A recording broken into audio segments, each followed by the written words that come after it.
I'm Carroll Estes, Board Chair of the Center for Global Policy Solutions, and we are extremely grateful for this occasion and for the outstanding work and new thoughts and ideas and actions that we hope will come from this.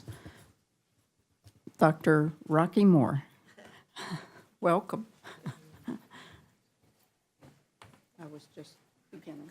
Okay, all right. We are a think tank that is committed to pursuit of social justice, a safe and sustainable environment, and opportunity to thrive in an inclusive world. And we are extremely honored that we have been funded by the Annie Casey Foundation to prepare this material and present this to the public. And obviously, Dr. Rocky Moore's leadership is crucial here. I am honored to be able to introduce Congresswoman Jan Schakowsky, one of our sheroes of all times. And 9 is the magic number. She is from the 9th District of Illinois, serving her 9th congressional term. And she is a rock solid and rock star, invested in advocacy from the legislative floor. And she is co-sponsor of the Democratic Seniors Caucus, among many other wonderful jobs. And there she has sponsored this year a resolution with more than 100 co-sponsors in the House to expand and improve Social Security. So it's a great honor to be in this room and to have Jan Schakowsky speak to us. We are going to be noting again and again the rising importance and really the overlooked understanding of how many children and families are benefiting from Social Security that has been basically invisible. Thank you, Jan. Thank you. Thank you so much, Carol. We are so honored today to have such an incredible panel and to be talking about this really important report. I want to thank Maya Rockamore and the Global Policy Solutions for this new look at Social Security. Overlooked but not forgotten, Social Security lifts millions more children out of poverty. And we always get such sound analysis and leadership from Maya and GPS, so I want to thank you so much for that. So I am co-chair along with Doris Matsui of the House Democratic Caucus Seniors Task Force. And so I've also been an advocate for seniors since I was director of the Illinois State Council of Seniors in Illinois in the 80s, and it's been my passion even since before I was a senior myself. So I have been very involved in Social Security. But now we're talking about families, and I also have my own personal experience. 2 of my grandchildren get a Social Security check every month because their mother died. And we all know about that. But this study goes beyond that, and the indirect beneficiaries of Social Security. So we're going to hear from the country's leading experts today. I just want to make 4 points. I especially want to acknowledge Nancy Altman, and who in her book, Social Security Works, and in her advocacy, never forgets to stress that Social Security serves so many children. Dr. Estes and Nancy Lamond, who last week briefed our seniors task force and talked about grandparents' concern for their grandchildren's well-being. And all of you who are here today are just going to be so informative, and we really look forward to that. So here are the 4 points I want to make, though. We need to arm ourselves with the statistics in this report and spread them widely. We have to paint what a true picture of Social Security is, one that serves more than 6 million children directly and indirectly, and that it provides a basic level of economic security to surviving children, children of disabled parents, and, as we'll hear today, children in households where adults receive benefits. Second, we have to respond firmly to the charge that Social Security takes from children and gives to seniors. I want to thank Ms. Butts and the intergenerational work that you do that makes it very clear we cannot let Social Security be used in what has become kind of intergenerational warfare. And Generations United has been a leader in combating that false and dangerous notion. Third, we need to understand and appreciate Social Security's role in addressing the wealth and income gaps from a multiracial perspective. There's a lot of great information in this report, how racial demographics and impacts, including the variation in the growth of multi-generational families, the importance of indirect benefits to children of color. I'm very grateful to GPS for their work on that. We need to collect the necessary data to keep that information coming and obtain even more precise analyses. And finally, we need to use data to push for effective solutions. This report mentions several, including extending the benefits to post-secondary students and providing a caregiver credit. The secondary age, I mean, I know that when my granddaughter, who before too long will be age 18, then those benefits are going to end just at the point when she's going to be entering college, and providing a caregiver benefit paid for by lifting the cap on taxable earnings. The push to protect and expand Social Security is gaining ground thanks to the efforts of many in this room today. And so let me just close with this. When FDR signed Social Security into law, it was in the middle of a Great Depression. Given the knowledge we are getting today from this report and from these panelists, we should be bold in pushing to expand benefits in order to provide more opportunity for children and more security for families and seniors. We are the richest country in the world. Unlike during the Depression, we are richer today than we have ever been. And to say we simply don't have the money, that we can't afford these kinds of benefits, we can't afford to expand Social Security, is simply not true. We can afford to do more and to build on the foundation that we've been given. This is a really good time for us to be hearing these, receiving this report, and a really good time to protect and expand Social Security benefits. Thank you so much.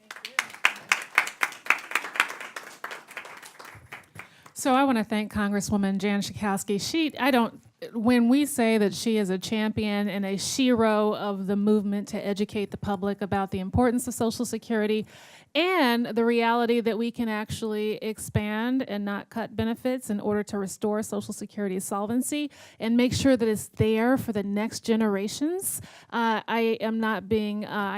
are not understating the case. She is truly a champion, and we thank you so very much for being here over and over again, dedicated to this program and to all of America's people, including children. So with that, I'd like to welcome you myself. My name is Maya Rockymore. I'm president and CEO of the Center for Global Policy Solutions, and we are excited to have you here today for the release of today's report, Overlooked But Not Forgotten. Overlooked But Not Forgotten. I'd just like for you to take your minds back to the coverage over the last decade about Social Security. How many of you have ever heard children mentioned in the national debate about Social Security? I don't see a single hand. And because we tend to have the national Social Security debate, around the issues of Social Security's retirement benefits, and the discussion is solely focused on senior citizens, what gets overlooked in this entire conversation is the fact that Social Security is not only a multi-generational program, but a family values program. Remember that term, family values? Well, this is true family values here, because it's a program that actually touches every single person at every stage of life, and it's important for America's workers of all backgrounds. So I'm excited today to introduce you to a stellar panel, and I'm going to introduce them, and the full bios are actually in your packet, so I'm not going to read the full bios, in their order of presentation. We will first hear from Dr., and by the way, I should say that we are expecting Congresswoman Barbara Lee to come, and as is the case whenever we're on Capitol Hill, we know that we have to interrupt whatever we are doing when a congressperson comes in and let them go, and then we will resume our previously scheduled entertainment, right? So first we have Dr. Peter Arno. He is a senior fellow and director of health policy research and political economy research institute at the University of Massachusetts Amherst, and a distinguished fellow at the City University of New York Institute for Health Equity. Now you're hearing all of the health equity stuff in his resume. However, he received his doctorate in economics at the New School for Social Research. And I should say that Dr. Arno, along with his colleague, Dr. Jeanette Wicks-Lim, were the lead methodologists in terms of providing the quantitative analysis for this report. And so we look forward to hearing his presentation of the details of the report's findings. Shortly thereafter, we'll hear from Nancy Lamond. She is AARP's Chief Advocacy and Engagement Officer, and she is committed to the full spectrum of education campaigns that AARP has to offer. She's passionate and responsible for igniting talk about the more than 10 million Americans in the debate over Social Security and Medicare, and she's a well-recognized pioneer and leader on health and retirement security. We are very pleased to have Nancy Lamond with us. Following Nancy, we'll hear from Donna Butts. She is the Executive Director of Generations United, a nonprofit organization that focuses on advancing the well-being of children, youth, and older adults. And she has been at this for more than 30 years.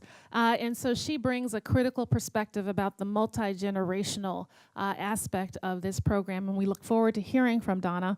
And then last but certainly not least, you've already heard Nancy. I want to give you a doctorate, but she's got a law degree, but I think that that stands.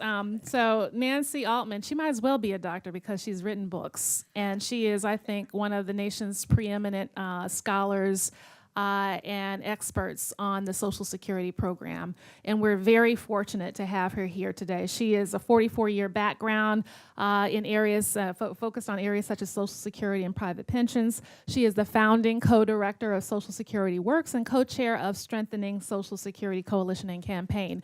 And again, I invite you to read their full bios in your packet. Welcome, Nancy. Starting off, kick it off. Good afternoon, everybody.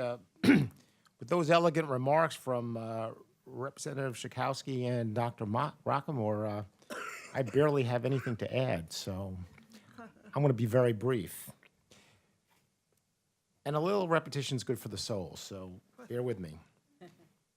I'd first like to state that I think it's fair to say that nearly everyone has underestimated the impact of Social Security. As we've heard, to this day, most folks still consider it a program exclusively for the elderly, yet Social Security is our nation's bedrock social insurance program.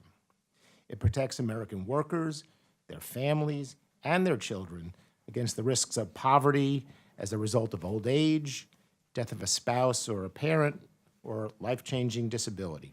It's truly an intergenerational program. The main objective of our study was to analyze the impact of Social Security on children, perhaps the least recognized group of all. We focused on 3 questions. 1, how many children are affected by Social Security? 2, what's the impact of Social Security on child poverty? And 3, how do we characterize these effects across racial and ethnic groups? To address these questions, we analyzed the Current Population Survey, a nationally representative household survey using data from 2001 to 2014. And wherever possible, we adjusted our estimates with data from the master beneficiary files of the Social Security Administration, which are considered very reliable. Now, part of the problem, and it is only one part of the problem, is that the Social Security Administration officially reports only the number of direct beneficiaries. As we can see in the first figure, if we can get the figure up, the number of children under the age of 18 who have received benefits directly has remained fairly stable over the past 14 years. And that's the bottom part of this figure. That figure has been constant around 3 million children.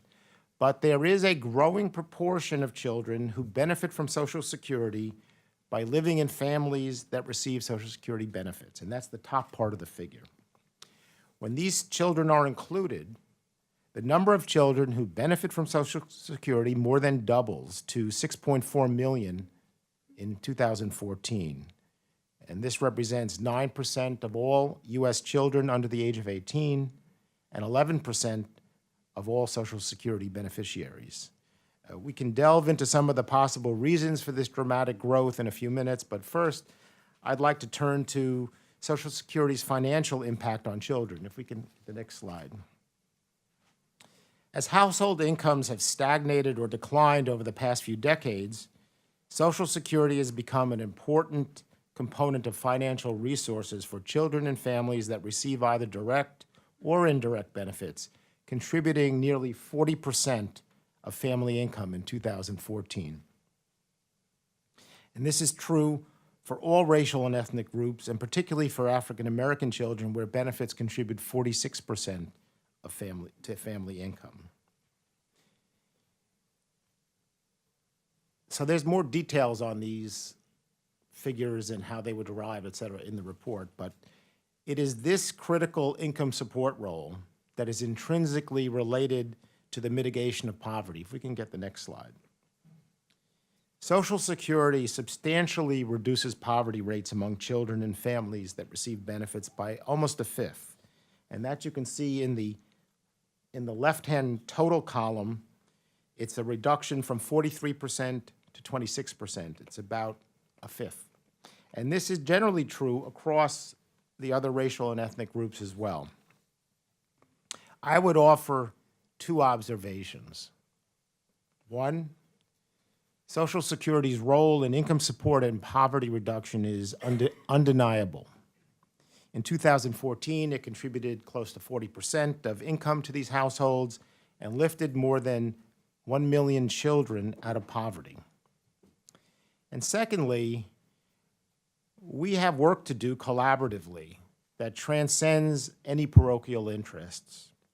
Even with Social Security benefits, poverty rates are stubbornly high and disparities remain. For example, Black children living in families that receive benefits still have a poverty rate that would be marginally higher than if white children had no benefits. We must reverse our country's shameful record on reducing child poverty. It is long overdue. Now, finally, I'd like to just turn back briefly to some of the reasons that may explain this previously unrecognized trend, the rising number of children who indirectly benefit from Social Security. As I mentioned earlier, nearly the entire growth in children who benefit from Social Security stems from the increasing number of children who are not direct beneficiaries themselves, but live in households that are receiving benefits. One clear source of this growth is the rise of multiple generation families. The number of families with multiple generations has been growing for decades across all racial and ethnic groups. According to the U.S. Census, between 1990 and 2010, the number of multi-generational families has grown from 3 million to 5.1 million, an increase of 70%. During the 2000s, which is what you see in this figure, the percentage of children in these households has also increased across all racial and ethnic groups. It is these multi-generational households where 2/3 of the children are indirectly benefiting from Social Security. Now, the causes in the growth in these households are not completely understood. We have all heard, or perhaps live with, the story of millennials who have moved back with their parents because they're out of work or they can't afford their own home. But here, we're talking about households with children under the age of 18. And we think there are at least two factors that are probably driving this trend. First, with the baby boom, we have a growing number of adults classified as seniors in the United States. And second, the plateau or decline in real median family income may push an increasing number of families to form multiple generation households to pool their resources as budgets are tightened. In conclusion, I believe we have demonstrated Social Security's crucial supportive economic role that contributes significantly to family income and reducing child poverty, especially for racial and ethnic minorities, but really for all children.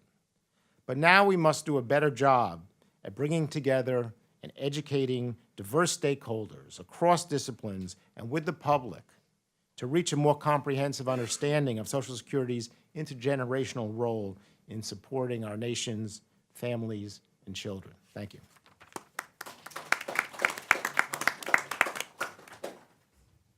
Nancy? Excellent. Well, thank you all for being here and especially taking your lunch hour. And thanks to Congresswoman Schakowsky. No problem at all. And in deference to the large number of people standing, I will keep my remarks as short as possible.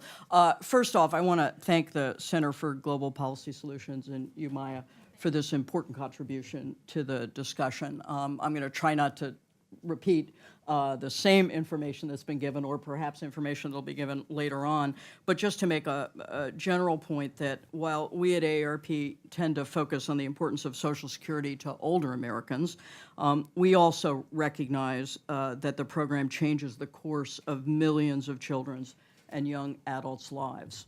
And we also understand that as this debate on Social Security revs up and continues, that it's going to be increasingly important that we talk about this program and its central importance, its economic lifeline for all generations. I wanted to hit especially on this notion of intertwined generations, and I know others will speak to it, but I think it's important from our point of view. Congressman Schakowsky mentioned a few minutes ago that there's a little bit of a cottage industry in Washington, mostly among pundits, to create this notion of intergenerational warfare. And whenever I go out and talk to our members, I bring it up and they look at me as if I have three heads. They don't feel that way if you've ever talked to anyone over the age of probably 50, but certainly 65 or 70. Their main preoccupation are their kids and their grandkids, mostly their grandkids. And when you look at this intergenerational issue, one of the things that I think increasingly we have noted, and I'll actually read off a few statistics, is how intertwined the family is, but how intertwined the family economy is increasingly. And let me just give you a few. First of all, the number of multi-generational households has increased by 70% since 1990. This report shows 2.7 million grandparents are raising their own grandkids. 6 in 10 grandparents provide financial support to their grandchildren, assisting with clothing, educational needs, financial savings, and car purchases, averaging about $8,000 to $10,000 over 5 or 6 years. This confounds the notion that grandparents' interaction with their grandkids is to provide birthday presents and holiday gifts. This is to show that there really is much more. And then on average, 41% of students' college costs are paid by the parents' income or co-signed loans and by other relatives and friends. half of those, about 50% of 40 to 59-year-olds, have provided some financial support to a grown child in the last year, and 27% are primary providers. So what this tells me is that, it turns out Family Ties, you're probably all too young to remember Family Ties. It was a sitcom in the 1980s, at least some of us remember, starring Michael J. Fox. That the term Family Ties is not just that sitcom, but also parents choosing to save for their kids' college over their own retirement, grandparents helping out their kids to pay for childcare, and grandkids taking grandma to her doctor's appointment. And I think we want to keep this notion of the intertwined family economy in mind as people try to pit generation against generation in a larger public policy debate. We all know, and I won't rehearse all of the details, that Social Security benefits are an economic lifeline. They are also quite small. If you look at the average that typically people get, it is not a substantial amount of money.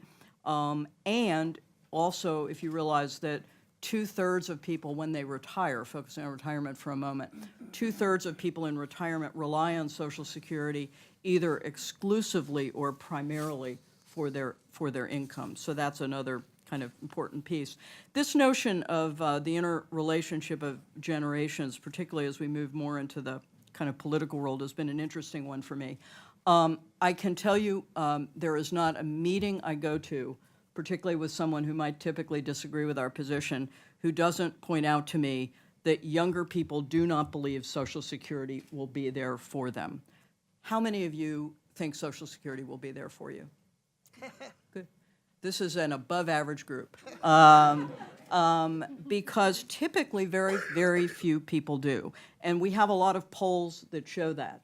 But what the polls also show is, I'll be honest with you, there's a fairly large number of boomers who don't believe Social Security will be there for them, and it's going to arrive in a few years for them. At the same time we see this confidence in whether the program will be there, we're also seeing a very high confidence of not wanting the program cut.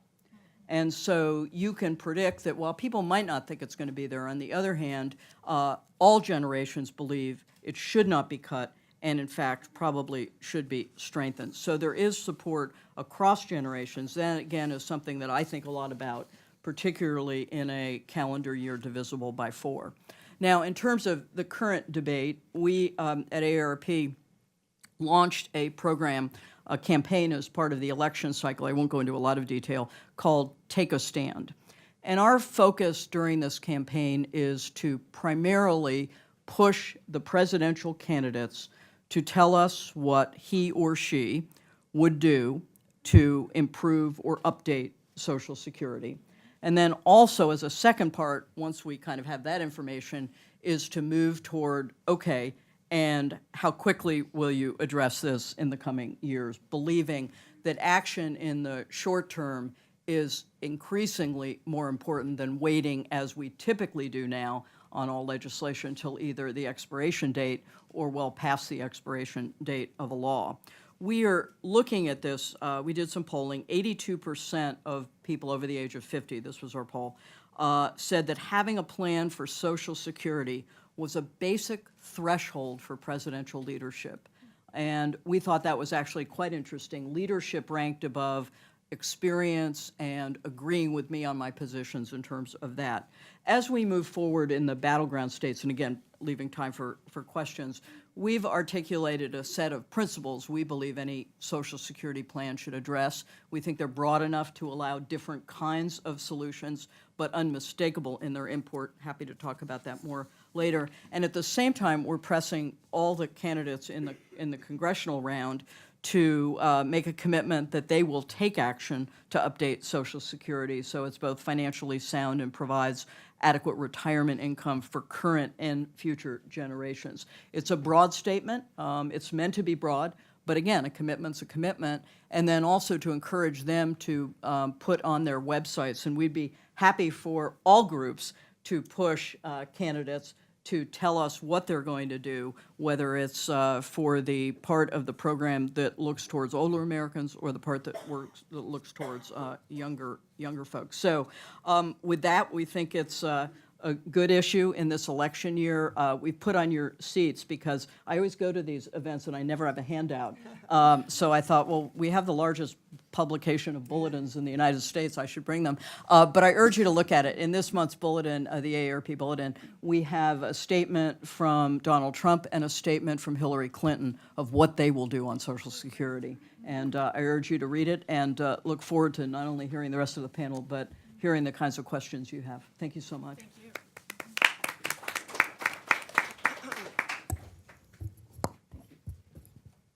Well, good afternoon. And thank you. We are at Generation Schneider very excited about this report. We think it makes a tremendous contribution, and we just think it rocks. So thank you.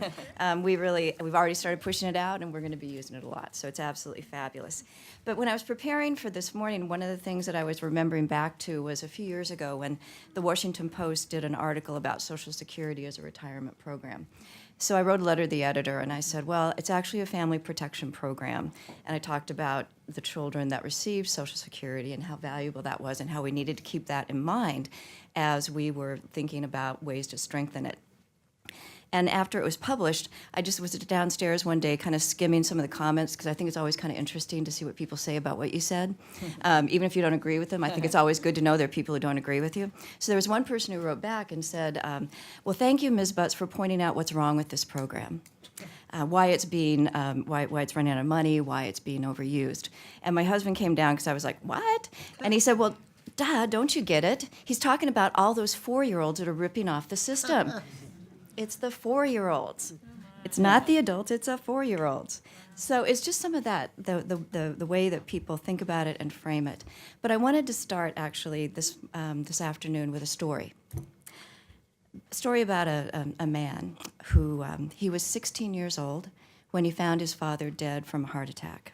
He was between his sophomore and junior year in high school. His father's death provided him with survivor benefits until he turned 18. He saved those benefits because he didn't need to spend them at that time. He saved them and he used them to help pay for his education at Miami University of Ohio. He graduated in 1992 with a degree in economics and political science. Within months of his father's death, his maternal grandmother came to live with the family. She had Alzheimer's, and it oftentimes fell to him to take care of her in the home. So he'd brush her hair, he'd braid her hair, he took care of her. He credits his father's death and the care of his grandmother as giving him firsthand experience as to how social service programs work. He went on to become a member of Congress and now serves as the Speaker of the House. Paul Ryan is a Social Security success story, and a wonderful one for us to point out. There are many current and former members of Congress who have benefited and who have family members who benefited. And we tried to profile those and point them out in a publication we did several years ago called Social Security Success Stories. And we included people like Senator Al Franken, whose wife Franny lost her father when she was 17 months old. We included Senator Lindsey Graham, who he and his sister depended on Social Security after their parents died. And we also profiled Representative Schakowsky, as you know, whose family has benefited. But the list goes on and on. It touches all of our families, all of our communities. Social Security isn't just a retirement program, it's a family support program that protects all of us. And it was interesting when people raised their hands about whether or not Social Security would be there for you, because you may not realize that it's been there for you.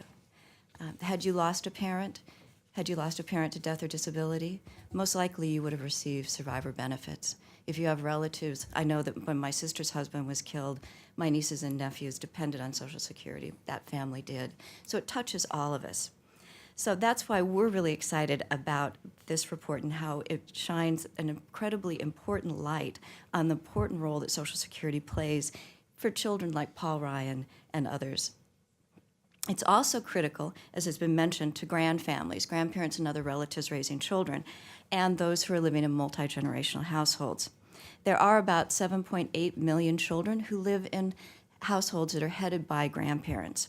2.5 million children live in households that are basically the grandparent is the only parent present. Now, of those grandfamilies, 22% live in poverty. If it wasn't for Social Security, it's estimated that it would be about 59% who would be in poverty. Grand families struggle, and they deserve our support for the work that they're doing to hold our families together. In fact, they save taxpayers more than $4 billion a year by keeping children out of the child welfare system. So they're making an incredible contribution, and they're sacrificing to do that. We also know that children fare better when they're in the care of relatives. They thrive, they feel more loved, they have roots, they do better when they're with relatives. And Social Security makes it possible for many relatives to step up and give those children that kind of secure and safe home. But as the report points out, it's also vital to multi-generational families, and that's a family where 3 or more generations live together under one roof. And as you've heard, those families are increasing. In 2011, Generations United issued a signature report called Family Matters, Multi-Generational Families in a Volatile Economy. And what we did as a part of that was we commissioned a survey of the families who are living in multi-generational families, because there's been so much press about how awful it is and how horrible it is and those poor families that have to live together. So we thought, well, let's ask the families. So we did. And 72% of the families agreed that it helped at least one family member in their financial situation. It benefited that family member. 82% said that it enhanced family bonds and relationships among family members. Now, they also reported on some of the stress and some of the difficulty, but they found that they actually felt closer. 63% agreed that Social Security plays a vital role in the financial stability of a multi-generational family. So they really see this as being critical. So how can we strengthen this important family strengthening program? Well, there's many ideas and excellent ideas that are discussed, and I know are going to be discussed further. But the one that I wanted to point out was restoring the student benefit to survivors up to the age of 22 for youth who remain enrolled in college. There was a National Academy of Science report that showed that a third of young people would have enrolled but didn't because they lost their benefit when they turned 18 and they needed to go to work. We need, as our president has said, to educate ourselves to a better economy, and we need to support young people who are working towards making sure that they're educated. So in 1965 is when Congress recognized that the growing importance of education, and they extended the Social Security benefit through age 22. In 1981, as one of the cost-reducing measures was implemented, was eliminating that student benefit for children who are enrolled in secondary education. Of the NASI poll, what they found was 78% of Americans supported extending the benefit to children up to age 22 who were enrolled in college. They knew that it helped families. They knew it helped our country. It helped strengthen us. And it also really helped families like my husband's family. My husband's father died when he was 8 years old. Like any 8-year-old, he didn't know what put food on the table or what kept the lights on or why he was able to go to school every day. But what he realized later, when he and his sister were getting ready to go to college, was that a part of what helped them go to college was that they were going to college when that student benefit still existed. That's how they were able to complete their college educations, how they were able to graduate. It was that extra little bit that helped hold him and hold his sister into their educational path and has led to them being successful adults. So that's also one of the reasons, and I think we kind of touched on this a little too, that we at Generations United really do believe that we're interdependent, that we need each other, and that that's a strength in our country is when we do support each other. It's also why we're not really fond or fans when advocacy groups try to isolate a generation and say that they live in isolation or they live alone. For example, there's a children's budget that basically tries to say this is how we invest in our children. But I think what this report today shows, and we've said over and over again, is that children don't live in isolation. They don't grow up in a pod. They grow up in a family. And that family is what helps us to make sure that we have a strong next generation, we have an educated next generation, and we're investing across the lifespan in the family. Social Security is, as the Center for Global Policy Solutions has said so well, overlooked but never forgotten by the children and families who need it. And it's up to all of us to work together to make sure we keep it strong and we strengthen it. Thank you.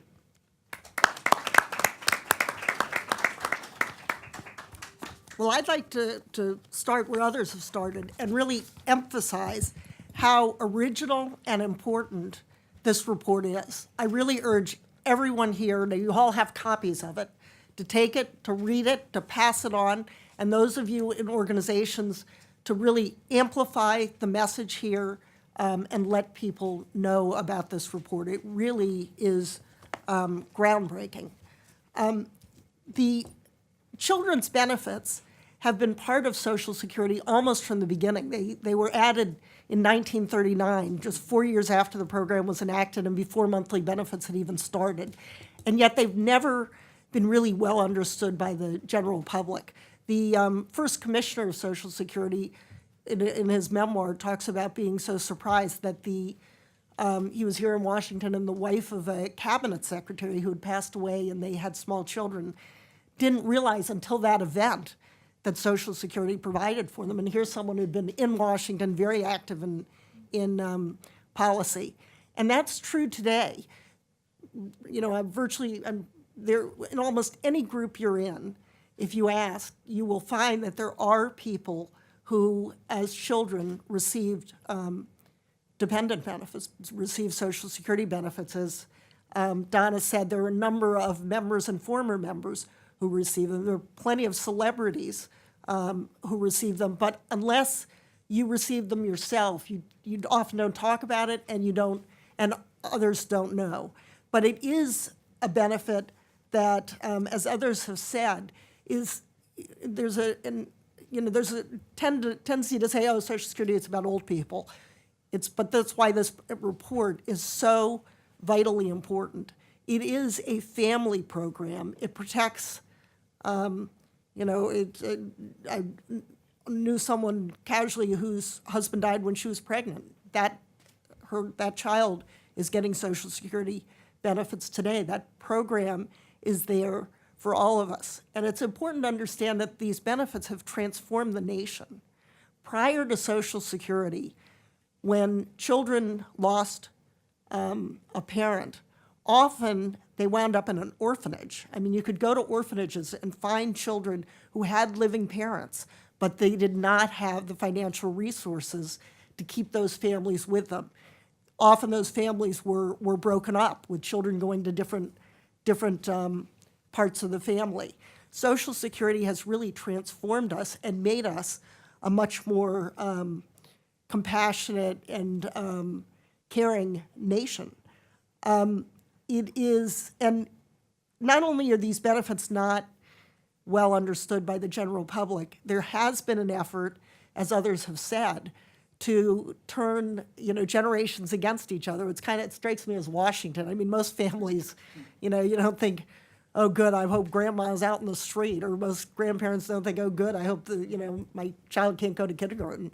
But in Washington, it is this idea that somehow the greedy geezers are taken away from the children. It's very catchy, but of course it's wrong. And it's important for all of us, I think, to correct the record. One of the really original and groundbreaking research that's in this, and Peter and Maya and Carroll and all of the Global Policy Solutions and Andy Casey for funding this, it's very far-reaching, is the focus on lifting children out of poverty. And it not only lifts children out of poverty, it lessens the poverty of millions more. We should be doing better than we are doing, but the important statistics in this report really paint an important picture. And it works the way Social Security works generally. It's a universal program. It helps all of us. It shows every race and every ethnicity is benefited. It lifts children of every race and ethnicity out of poverty. But it does so, it's universal. It also understands that there are some among us who are more vulnerable, who have more disadvantages, who have been discriminated against, and so forth. And it disproportionately helps those groups. So it does it both. It helps all of us, and it helps each of us. So I think that is extremely important. And one thing to understand about Social Security also is the basic concept. As I say, Social Security is the nation's largest children's program. Virtually every child in the country is insured in the event of disability, death, or retirement of a parent. It is and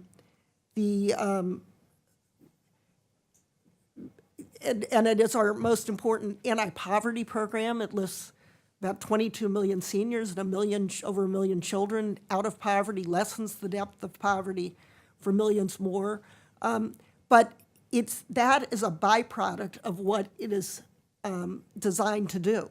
What it is designed is as insurance. It insures workers' and families' wages against loss.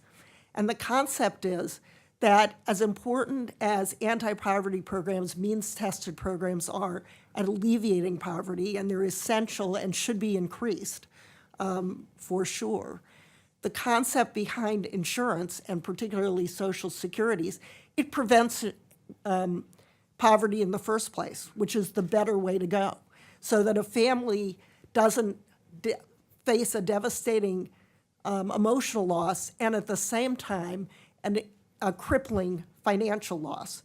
It allows families to maintain their independence and their abilities financially over those hard times. So it is essential, and this report really makes the case. This is true for seniors, it is true of other parts of Social Security, but Social Security is one family program. It's a single benefit formula. You increase it for seniors, you're increasing it for children, and that is the way we should go. We have the Democratic platform was just completed.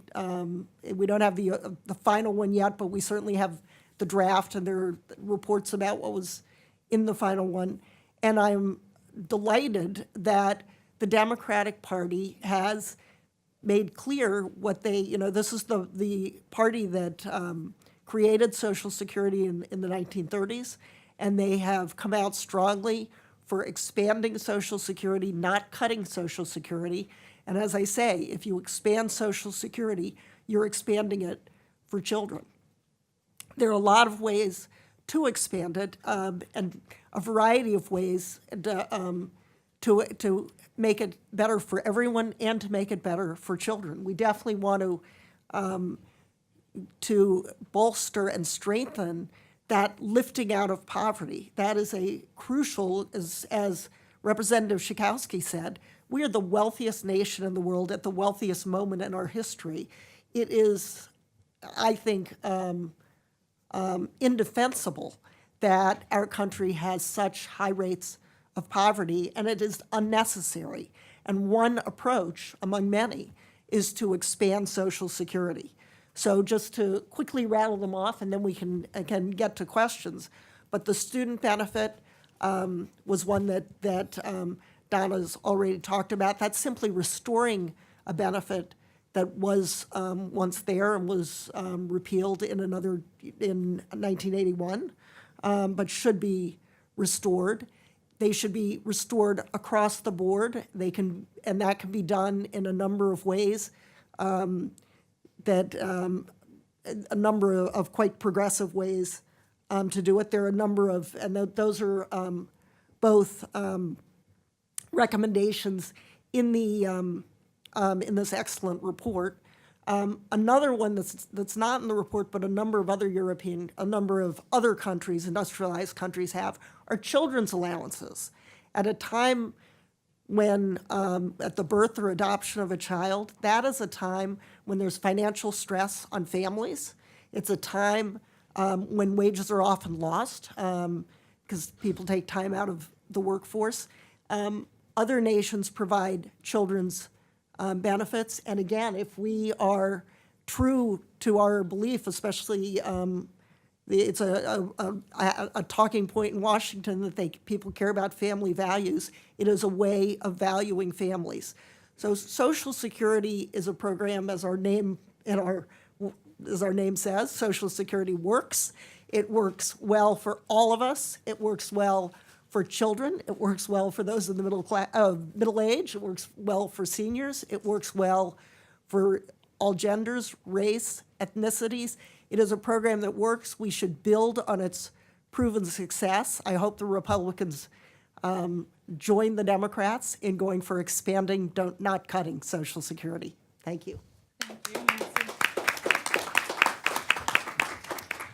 So it looks like Barbara Lee is probably not going to join us. She said she has back-to-back hearings and they're pressed. But while you're thinking of your question, I'd like to ask you a question. And that is, how many of you actually believe that Social Security is a bipartisan program? Okay, we got about 10 hands raised. Nancy Lamond, what do your polls say about the partisan beliefs about Social Security? Typically, and actually we'll be glad to send our polls around or go to our website, typically there is support across all generations. There's support across different political parties and support across age for updating Social Security. So you don't see typically, as we ask questions about Social Security, a great partisan divide on behalf of people outside of Washington, D.C. You hear more partisanship, frankly, here. And in fact, that last point was the point I wanted to make, is that within Washington, you think about, just over there, members who are elected, and where is the center there, and what do the Republicans think, what do the Democrats think? But if you look at the population as a whole, it is an incredibly bipartisan program.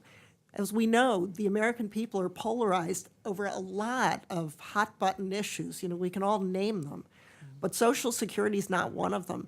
This is an issue that has been polled starting back in the 1930s, and AARP's done polling. We've done polling. I guarantee you, every member who's up for election is doing polling about this issue as well as others, and the polls are overwhelmingly united. We asked in our poll whether people self-identified as part of Tea Party movement, whether people had union members in the household, didn't matter. We had 70 to 80% saying they did not want to. In fact, I think we had like 90% saying don't cut Social Security. We had similarly high numbers saying Social Security is more important than ever. They want it to be here. The younger you were, you don't think it's going to be here, but the follow-up question, do you want to see it cut? No. And so it is a very bipartisan in the sense of the country, not necessarily the elected leaders who are supposed to serve them. So I'd like to ask you, if you have a question, please stand up, say your name, identify your organization or office, and ask your question. Yes. Yes, sir. There is a microphone.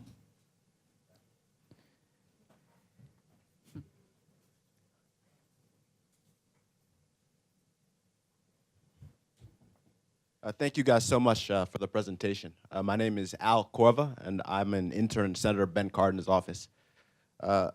As you guys noted, neither side in the political discourse or any entity has appropriately framed this issue as one that crosses generations. And to me, that raises two possibilities. One, it's political ineptitude. Neither of the sides are taking an opportunity to phrase this as a national issue, to expand their bases, or two, there are some ulterior motives or interests at stake. So I want to ask you guys whether or not you feel it's one, the other, or a combination of the two. Yeah. Peter? Well, I actually, as much as I would like to rail against the politicians, and they deserve it, I think that this is an issue, the way you frame the question, that transcends the politicians a little bit and goes to the heart of the American public and the public's perception of the Social Security program. Now, how that perception has been maintained and promoted over the years, that does go back to the political elites in this country, but I do think it's our job to educate the public, to push the politicians. I rarely find leadership from politicians that, without the public pushing them in a direction that I would agree with, for example. So I think the job we need to do is to educate people and the public in general, and not just the public, but there are a lot of professional advocacy groups for one cause or another that are so, as we use the term in the report, siloed in their own belief systems and in their own causes, that they lack the ability to transcend those silos and come together on issues like this. So it's a bit of a long answer, and I'm not sure I really answered your question, but I'll let someone else give it a shot. Can I add to that? I'd like to add to that. Yeah, absolutely. The public it's incumbent upon the public to actually push their elected officials to support the program just as the public supports the program. However, there have been various attempts to cut Social Security under various arguments over the years. One argument has been the claim that the program is outdated, and that that senior citizens need to actually have their own account, not some big program. And so there was a whole movement led and supported by some of those who are connected to Wall Street a few years ago to actually partially privatize Social Security. And when you ask these folks, well, what would happen to children? They didn't have an answer. They were only focused on diverting resources and money to Wall Street for partial privatization accounts. And then other arguments have been offered have been, we need to cut Social Security because our deficit is too large. And when you ask them why our deficit is too large, it's not because of Social Security, but because of other ill-founded investments, and I say that loosely, that our government has made, including financing multiple and ongoing wars abroad. And so really, when people actually make that argument, they're actually saying that we need to actually close a deficit created for these other reasons on the backs of orphan children, disabled individuals, widowed adults, senior citizens. And it's really gross. So with that, there are various reasons and rationales that are argued, but they're absolutely not consistent with what the American public believes. And Oh, go ahead, Nancy. And I think it's an excellent question. And I think that another aspect to it, and I do think this is another place where there's a disconnect, as Maya just said, between members and the American public. And members, for obvious reasons, are very focused on different voting blocks. And they know that seniors vote disproportionately, and they are dependent on Social Security, and they tend to link them in their minds. But just an anecdote, I have a friend and colleague who is in assisted care in just outside Philadelphia. And Senator Toomey went to their nursing home to talk about Social Security and made the comment that, don't worry, we're going to protect all the benefits for you, people age 55 and over, which is often the talking point that's used. And she raised her hand and said, you've just insulted everyone in this room. We are not worried about our benefits. We are worried about our grandchildren's benefits. She got a standing ovation, and she told me he's never come back to their nursing home. But you really are in a position, and those of you who work for staff, to educate your members, because as you know, they are running around. They have to be expert on a million different issues. And this is an issue that it is important for them to understand the intergenerational quality of it. And your boss especially, being in the home of the Social Security Administration, they produce wonderful information. I would like to see them get more funding so they can build on the wonderful work that this report has built. But I think that it partly explains it. But as Maya says, I don't think that's the way the American people see it. Thank you all. I was just going to add that, as Maya said, there's this tendency to try to pit the have-nots against the have-nots. And I always think about it sort of as an Alfred Hitchcock film, because Alfred Hitchcock always has a MacGuffin. It's like it's the red herring. It's what everybody's chasing when the real issue's over here. So when we get into that, is it kids or is it seniors? It's really a red herring or a MacGuffin, because that's not where it should be. And I think one of the most frustrating or offensive arguments to me is when we have leaders who say that we need to strengthen Social Security, we need to fix it by cutting it to save their grandchildren, to protect their grandchildren. And I oftentimes think that that's when you're holding up a child sort of as your foil, so that nobody can take a stab at you, when in fact it's not really that child that they care about. It is cutting a program or weakening it. So anybody who hides behind children, I would never take without a lot of salt. Any other questions? Yes, sir. There is a microphone. My name is Arno Lopez. I'm with Congressman Juan Vargas, and actually a former claims representative for Social Security Administration in Los Angeles. And then to kind of just piggyback on how comprehensive Social Security is, I had a case where a grandmother was attempting to gain custody of her grandchildren who were now orphans. We were unable to make her the representative payee because she didn't have her own income. And that's one of the eligibility criteria to be a representative payee, is that you have your own income. So doing some investigation, I was able to find out that her first marriage, her husband had also passed away, and she was a widow. And so there's also widow's benefits. I was able to enroll her in widow's benefits so that she could obtain money to then gain custody of the grandchildren. So that's how comprehensive this program is. So when I hear about COLA not being increased and the cost of living adjustment not being increased, you think of these cases and how expansive Social Security really is. But it also manifests into other programs like housing, where we have eligibility criteria where the spouse can only live with the person residing in the affordable housing complex, for example. And grandchildren aren't eligible to participate in these housing programs. So it's sort of that war against families that we have with these policies that inadvertently affect families. So I'd like to hear what other solutions or ways to expand Social Security that you may have. Go for it. Well, first of all, thank you for the work you do. It is really, really vital work, and I think you are unsung heroes. And we are fighting in Washington to get more funding for you, so you were adequately staffed.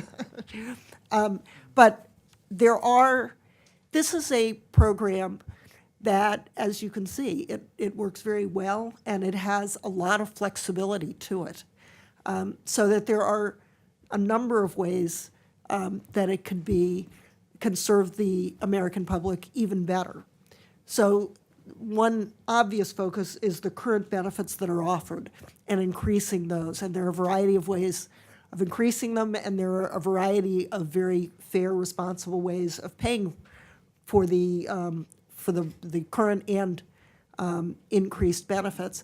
But there also are additional benefits that could be added that other countries provide, and that indeed were considered back in 1935. I mean, they talked about universal health insurance back in 1935, and it kind of dropped out at the last moment because they were afraid it would sink the program. But there's been a lot of talk about there's a long-term permanent disability, but there is short-term disability. There are sick days when people leave work. There's parental leave that we should have. And Social Security is a very flexible program. The concept is the same. It can be expanded in those ways. And those are, again, if you have parental leave, that is helping the entire family.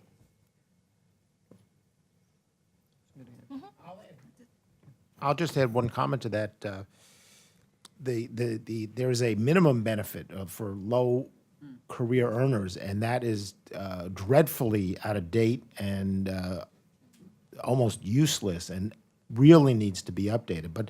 And one of the ways that I think it's worth just clarifying this issue of the salary cap. I know it was raised earlier.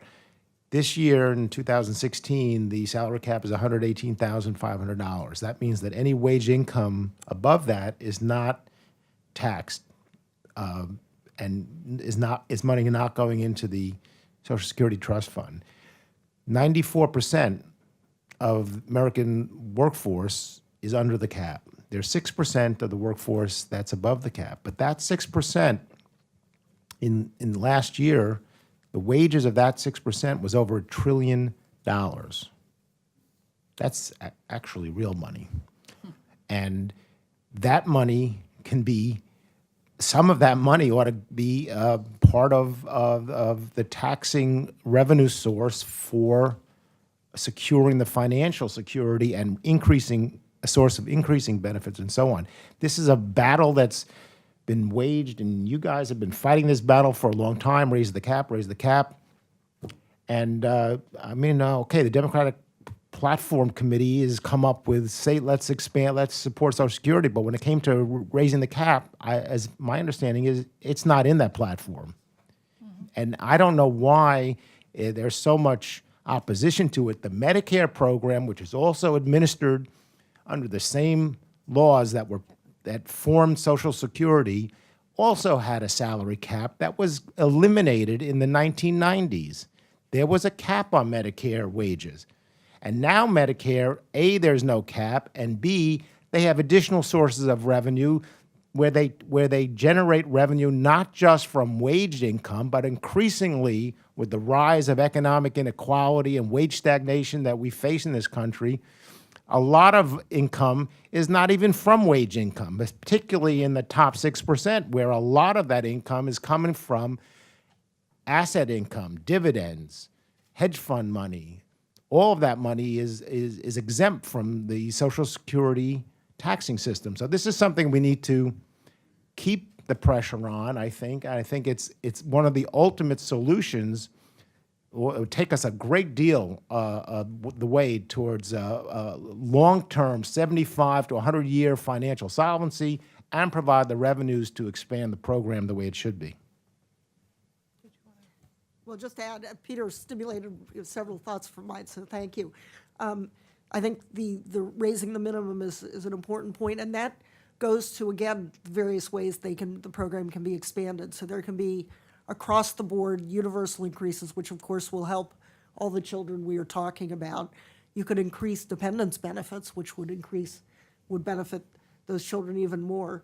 You can have targeted increases, and the ones that are frequently talked about in addition to the minimum are the caregiver benefits for people who take time out of the workforce for caregiving, for the very old, where there tends to be disproportionate poverty. So there are a variety of ways of doing it, and there actually are about a dozen bills that have been introduced in Congress that expand benefits, and quite a few of them actually use the complete elimination of the cap.